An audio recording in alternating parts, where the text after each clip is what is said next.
Bom dia, boa tarde, boa noite, sejam muito bem-vindas e bem-vindos ao canal. E como eu disse no meu vídeo anterior, vamos dar início então a mais um quadro, né, para homenagear o mês de outubro, que nós temos o Halloween, o mês das bruxas, que é o quadro então Spooky Book. Na verdade não vai ser só sobre livros de terror, horror, mistério, enfim, mas também vão ser contos, né, histórias que abranjam todo esse cenário, né, esse tema mais de horror, terror, mistério, tudo isso que eu falei, certo? E aí, então, pra abrir, né, esse mês, assim, com chave de ouro logo, vou trazer pra vocês, então, um conto do H.G. Wells, que está presente nesta coletânea aqui, certo? E o nome do conto, então, é O Cone. E, pra quem não sabe, o H.G. Wells, na verdade, pra quem não sabe, pra quem não lembra, foi o mesmo criador, então, do livro, né, A Guerra dos Mundos, que virou filme também, do Homem Invisível, enfim, o H.G. Wells, ele é bem conhecido. E esse conto, como eu falei, está contido nessa coletânea, que se chama Contos de Horror do século XIX, escolhidos por Alberto Mangel. E eu escolhi esse conto justamente porque, da primeira vez que eu li, eu já fiquei bem horrorizada com ele, digamos assim. E agora que eu reli para poder pegar melhor os elementos e trazer para cá para vocês com mais fidelidade e tudo mais, eu continuei horrorizada com o que acontece.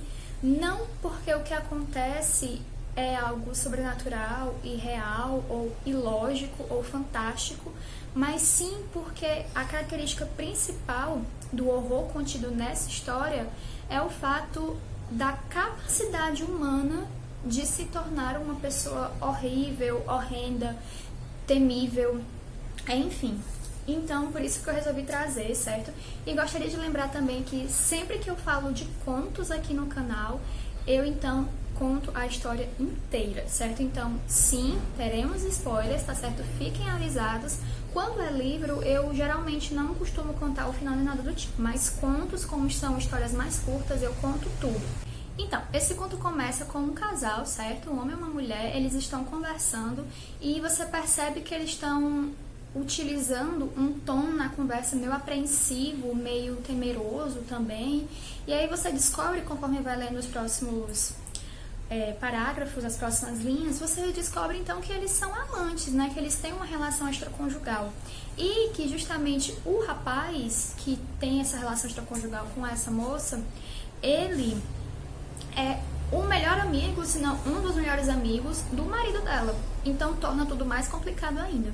E você nota que, de fato, eles são muito apaixonados, eles se amam muito e eles até meio que descobriram, digamos assim, um amor um com o outro. Até a senhora aqui, né, ela fala justamente isso pro rapaz, de que ela conseguiu encontrar o amor com ele, que só foi possível esse amor com ele. E justamente nesse momento em que eles estão tocando um na mão no outro, estão fazendo essas juras de amor e tudo mais, eles escutam a porta fechando. E aí então que eles percebem, até comenta aqui, né, na história, que eles percebem assim a meia sombra, né, a meia luz, o vulto então do Horrocks, que é o marido então da senhora Horrocks. E aí eles ficam, tipo, muito temerosos e enrijecidos, né, o casal, porque eles não sabem até que ponto, o quanto ele tinha escutado, o quanto ele tinha presenciado, o quanto ele tinha percebido. E o muito curioso, digamos assim, porque não é engraçado, é que eles conversavam antes do Horrocks chegar, dizendo que, ai, será que ele desconfia, será que ele sabe? Aí a mulher dizia, não, esse aí, esse tapado, ele não percebe nada não, mesmo que seja na frente dele, ele não percebe nada, ele é muito tapado, só pensa no trabalho, enfim. E aí então você sente que essa mulher também meio que buscou consolo, né, neste outro rapaz, que é Holt, ou Holt, eu não sei como pronuncia, vou deixar escrito aqui o nome dele, e do Horrocks também, vou deixar como é que se escreve aqui.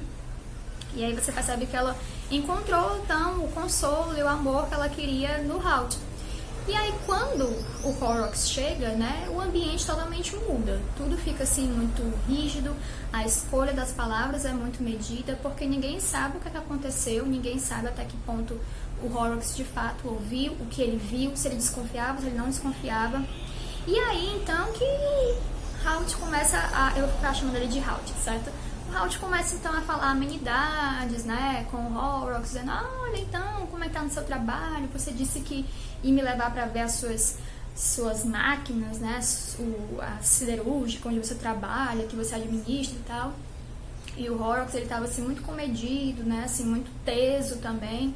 E aí, aos poucos ele vai meio que recobrando a razão, digamos assim, né? Ele, é verdade, né? Eu tinha prometido pra te levar, pois bora agora. Vamos agora, né? Olhar as coisas lá. E aí o curioso é que era de noite já, né? Isso aconteceu durante a noite.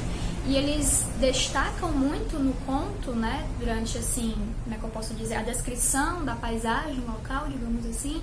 Eles descrevem muito também, eles não, né? No caso o autor, o H.G. Wells, ele descreve muito a questão justamente dessa siderúrgica onde o Horrocks trabalha. Ele fala que de longe você vê as labaredas, né? As chamas, você vê as chaminés lá cuspindo fogo. É uma coisa assim até meio horrenda de se ver, sabe?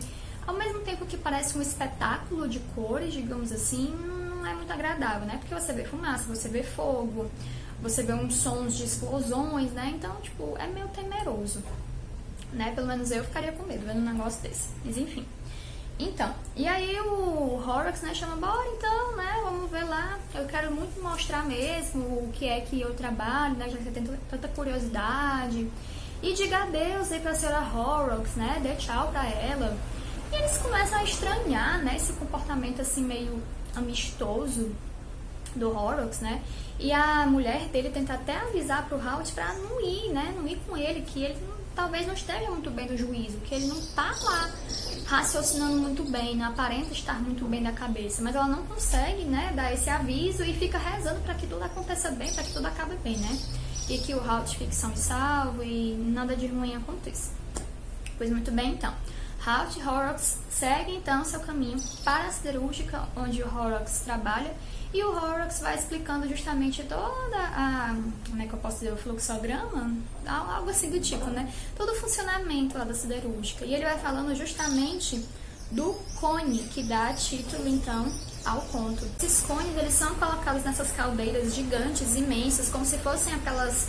Porque não é caldeira, gente, o nome exatamente, mas sabe aqueles barris, tanques, aqueles dispositivos enormes, assim, que você coloca, que você faz cerveja e tudo mais, né, que tem nas empresas. Então, é mais ou menos aquilo ali que eu consegui associar, certo? Então, vamos lá. E aí, no meio do caminho, você vai percebendo que o Horrocks, ele tá muito estranho, sabe? E o Halt, ele vai percebendo, e o leitor também vai percebendo, que aquilo não vai acabar bem, né? Que essa ida até essa fábrica não vai gerar em boa coisa. E aí, até em tal momento, o Horrocks meio que segura o Halt na linha férrea e tá vindo um trem. Mas aí, tipo, no último momento ele puxa o Halt de volta e fala, tipo, quase, né, quase você foi atropelado, né, ainda bem que eu te salvei. Aí o Halt, ainda bem que você me salvou mesmo, né. Mas ao mesmo tempo ele fica, será que ele me salvou ou será que ele me prendeu na linha férrea? Aí ele fica com, né, a pulguinha atrás da orelha, mas podendo ir ver essa pulga e tirar e sair de perto do Horrocks, né? Não, ele continua o caminho dele com o Horrocks até então a fábrica, né? Tudo bem. Sendo que, como eu falei, o Horrocks já tinha demonstrado que não estava lá muito bem, de vez em quando ele mudava o tom de voz, ele segurava de vez em quando no braço do Halt, né, de maneira assim meio agressiva, né, e tipo, e o Halt ficava tipo, a gente pode andar normal sem você estar me segurando. Aí o Horrocks, eu tava te segurando? Ai, me desculpa, eu não tinha percebido, e soltava ele, tal hora agarrava ele de novo, sabe? Então tudo bem. Como eu cortei minha linha de raciocínio, né, voltando então, o Horrocks, ele vai explicando pro Halt que tem esses cones, né, que existem esses cones nessa siderúrgica, que foi, como eu falei, um dispositivo que eles colocaram dentro dessas caldeiras, eu vou chamar de caldeiras, tá, mas vocês, eu acho que entendem o que eu quis dizer, que esses cones, eles meio que abafam a fumaça, o fogo, impede, né, que esse tanto de fumaça, esse tanto de fogo, tanto de explosão saia das caldeiras e possa ser reutilizado, algo assim do tipo, sabe? Ele até explica aqui em um momento, deixa eu ver aqui se eu acho pra vocês o que ele fala. Ele diz assim, ó, como? Perguntou Halt. Cones? Cones, meu caro, cones. Quando chegarmos mais perto, mostro um a você. As chamas saíam para fora das bocas como grandes, como chamar isso? Como grandes pilares de nuvens durante o dia. Uma fumaça negra e vermelha, e à noite como pilares de fogo. Agora canalizamos o combustível e o queimamos para aquecer o forno. E a extremidade das fornalhas, pronto, esse nome é melhor, fornalhas, é fechada por um cone. Você se interessará por ele. Mas de vez em quando, disse Halt, brotam fogo e fumaça dali. Aí o Horrocks vai explicar, né? O cone não está fixo, está preso por uma corrente a uma alavanca e equilibrado por um contrapeso. Você verá quando chegarmos mais perto. Não há outra maneira de introduzir o combustível na coisa. De vez em quando, o cone sai do lugar e aí vem a labareda. Então você vai percebendo que durante todo o conto você tem prenúncios de morte. E o Halt, ele saca esses prenúncios de morte, mas ainda assim ele fica lá porque ele acha que ele está delirando, que jamais o Horrocks faria algum mal pro melhor amigo dele, né? Então, tudo mais. Mas aí, né, a gente tem que lembrar que o Horrocks, ele presenciou, né, pelo menos a gente não sabe exatamente, mas aparentemente ele presenciou, né, lá o amigo dele traindo ele com a mulher dele. Isso justifica? Não, nem um pouco. Mas o Horrocks ficou totalmente abilabado, doido, né, totalmente assim, sem chão e, assim, perdeu a razão quando viu isso. Isso ele já não desconfiava antes, né, então tudo bem. E aí eles continuam então e finalmente chegam na siderúrgica. E é engraçado porque quando eles chegam lá, né, tem uns trabalhadores que passam por eles e eles falam com o Horrocks, né, dando boa noite, aquela coisa toda. E o Horrocks pensa em saudar eles, né, mas aí quando ele vai saudar, eles já saíram de perto. E isso na minha cabeça soou como sendo um pé de realidade pro Horrocks. Tipo assim, se ele, na minha cabeça, aparenta o seguinte: se ele tivesse conversado com esses rapazes, ele teria desistido de fazer o que ele fez. Ele teria recobrado os sentidos e a razão dele. Mas aí, como ele não conseguiu colocar o pé na realidade de novo, se estabelecer novamente, né, na sua razão, e ele se deixou levar, e muito, pela emoção, pelo ciúme, pela raiva, pela ira, pelo ódio, ele acabou cometendo, então, um crime, né? E eu vou explicar pra vocês agora, então, como foi isso. Que talvez vocês já tenham até imaginado como é que seja.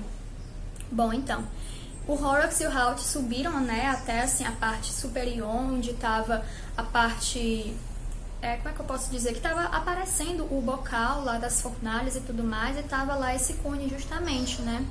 E aí o Horrocks começou tipo, a dizer, nossa, ali tem 1000 graus, sabe, ali no meio dessa caldeira, dessa fornalha tem 1000 graus. Se você caísse ali, a fornalha simplesmente torraria o seu sangue na hora. E aí o Halt, como? Se eu caísse ali? Aí, não você. Mas, e ficava tipo assim, como se ele tivesse hipnotizado, sabe? Como se de fato ele não tivesse mais nele mesmo. Ele simplesmente agiu pelo impulso. E aí, tal hora, você percebe que ele tá segurando o Halt, que o Halt tá tentando se prender na grade com as duas mãos para poder não cair, mas aí o Horrocks consegue ser mais forte, consegue tirar ele de lá e derruba, então, o Halt na fornalha, num fogo, assim, imenso, nas labaredas, cuspindo e chegando. E, nossa, gente, a descrição da morte do Halt é simplesmente tenebrosa, horrível. Eu sempre achei, na verdade, que você morrer queimado é uma das piores mortes. Tudo bem que morrer sempre é uma coisa ruim, assim, né? As formas de morrer e tudo. Mas pra mim, uma das piores mortes, sim, é quando você é queimado, sabe? E aí, o Halt ainda tenta, assim, se segurar na corrente que, né, que tá preso, na verdade, ao cone. Mas aí, tal hora, ele não consegue, ele se solta dessa corrente, essa corrente cai. Ele cai na fornalha com tudo. Isso, ele já cai com as pernas, os pés, assim, até a cintura praticamente já todo queimado, assim, todo carcomido já de fogo. E diz também que o Horrocks fica gritando pra ele, diz que ele é destruidor de lares, que ele é um ingrato, um hipócrita, um não sei o que, xingando o Halt de Deus e o mundo, sabe? Fica atacando pedra não, carvão, né? Pedras de carvão, fica atacando essas pedras de carvão nele, atiçando ainda mais o fogo. E esculhambando ele e tudo. E aí o Halt, ele não consegue mais, porque tipo, ele já tava praticamente morto, digamos assim, depois que ele caiu, porque ele já não tinha mais praticamente toda a parte inferior do corpo dele, porque tava toda queimada já. E aí quando o cheiro de carne queimada chega no nariz do Horrocks, que ele percebe a merda e a burrada que ele fez, e no monstro que ele se tornou, ele tipo, se dá conta de que, meu Deus, o que foi que eu fiz? Senhor, tenha piedade da minha alma, o que foi que eu fiz? Aonde foi que eu cheguei? Mas ele sabe que não tem mais o que fazer. Não existe mais Halt ali, não existe mais uma vida, não existe mais nem um corpo direito para ele salvar, sabe?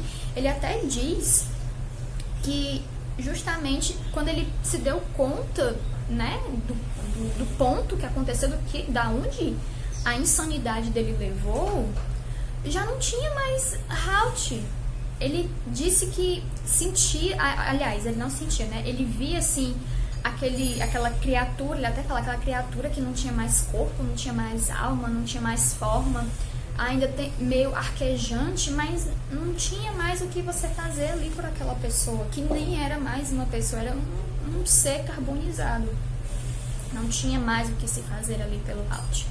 E é assim então que termina o conto, de maneira trágica e horrorosa, né? E por isso que eu quis começar esse mês do horror, né, esse Spook Book, com esse conto, porque, como eu falei no início do vídeo, não é algo inumano, ou surreal, ou fantástico, ou fantasioso, ou qualquer outra coisa do tipo que não seja plausível, digamos assim, que traz o horror a essa história, que traz o terror a essa história, mas sim os sentimentos horrorosos que nós mesmos somos capazes de sentir. E o que esses sentimentos nos levam a fazer, como eles nos levam a agir uns com os outros. E aí o Halt, ele pede perdão a Deus, mas e aí? Né? Será que de fato ele se arrependeu? Será que de fato, na verdade, esse pedido de perdão vai servir para alguma coisa? Ai, gente, é horrível, sabe? Na introdução do conto, na verdade, é como se fosse tipo um preâmbulo, sabe? É como se fosse mesmo uma preparação para você ler o conto. O Alberto Mangel, ele fala o seguinte: o aspecto mais interessante da história é a associação entre a fundição, símbolo maior da Revolução Industrial, e o rancor de Horrocks. Wells, militante socialista, estava falando da competição feroz que, junto com o desenvolvimento da indústria e da tecnologia, caracterizava o capitalismo inglês, então em plena expansão. Então é como se o Horrocks fosse o passado, digamos assim, né? E o Halt fosse o futuro, né? Como se tivesse essa competição justamente entre o que já estava ultrapassado, né? Que justamente a senhora Horrocks já não amava o marido, já não queria saber do marido, para o novo, né? Pro amante dela, pro Halt, que era aquela pessoa que de fato mostrou a ela o que era o amor, mostrou o que era o carinho, o que era então a beleza das coisas, né? Então é isso, gente, o que eu tinha pra falar pra vocês, sabe? Esse é um conto extremamente excelente, mas é um conto, assim, aterrorizador, que deixa você com uma sensação péssima, sabe? Por mais que eu ache interessante essa análise do Mangel, né? Sobre você analisar o conto na perspectiva de capitalismo, fundição, enfim, essas coisas, revolução industrial e tudo mais, eu gosto de pensar mais por esse viés, mais do sentido de que o que a natureza humana pode levar o ser humano a fazer, sabe? Então é isso, deixo aqui minha recomendação fortíssima para vocês desse conto, vou deixar para onde vocês também podem encontrar, certo? Esse livro aqui que tem contos excelentes, tá certo? Espero muito que vocês tenham gostado do primeiro vídeo do Spook Book, vai vir muita novidade ainda por aí, certo?